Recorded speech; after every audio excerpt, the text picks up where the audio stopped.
அவன் பெரிய ஆம்பளை தைரியசாலி, அவன் இங்க வந்து போட சொல்லு.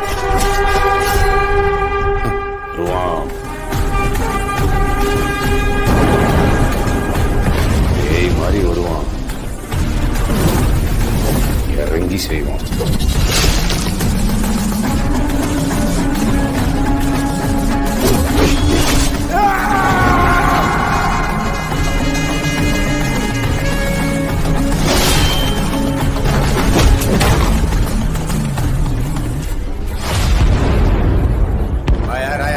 போய் என்ன சொன்ன? தப்புன்னு கேஸ வாபஸ் வாங்கிட்டான். கெஞ்சி கேட்டேன் சார். உசிரே நீதானே நீதானே நடலா